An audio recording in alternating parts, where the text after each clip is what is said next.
Matt here with this week's housing market update. So it's been a busy week in real estate. Interest rates have gotten much better over the last week. As many of you probably have seen the headlines, we actually hit the lowest mortgage rates we've seen so far this year. So it's been very, very active this week. They went down by the time it hits the media. They already ticked back up a couple times, but they're still way better than they were at pretty much any other time this year. Just had a client lock in with no discount points, no origination fees, just locked in down close to 6. So it's a really good opportunity for those who have been waiting. But it means we've gotten busy. There's going to be more competition. I told you this would happen if rates went down. It's noticeably picked up with the showings on our listings, with the activity and inquiries coming into the office. No wonder it's gotten busier because rates have gotten better. Just a reminder for you, when rates get about 0.5% better, it equates to about 5% of buying power. So if somebody was approved for, let's say it was $500,000 and the rates got 0.5% better, they were at 7, now they're at 6.5, for example, that same buyer is qualified for more like 525 overnight just because the rate got 0.5% better. So it really does make a big difference, but the offset is more competition, harder to get concessions, so it really is all relative. And for those of you who are wondering, is it going to get even better than this? I mean, the Fed is talking about some rate reductions coming.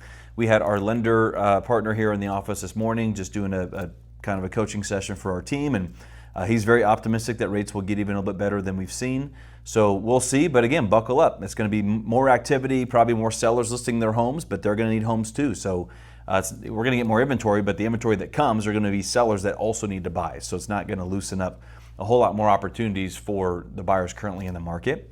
So expect inventory to still relatively stay low. It'll get absorbed quickly because of the increased demand. So buckle up. And again, do not wait for rates to come down drastically. Just a reminder for you guys, not only is it more competitive, those who are on the fence saying, you know what, when rates get back to 5, I'll buy again. Well, what if that happens in 3 years? If you do the math of how much money you're going to save over the next 2, 3, whatever years while you're waiting for that dream interest rate again. By the way, most of that payment is a tax write-off on top of it. But even if you didn't account for the tax write-off and you look at what that home is probably going to be worth in Las Vegas, guys, our city's on fire. Everybody's bullish about Las Vegas. It's going to be a really, really strong market for a long time. Yeah, it's going to ebb and flow. But if you do the math on what the home's likely going to cost in appreciation by the time rates get to where you're hoping they get to, it makes zero financial sense to wait. So do the math, see the numbers for yourself, and you'll see what I mean.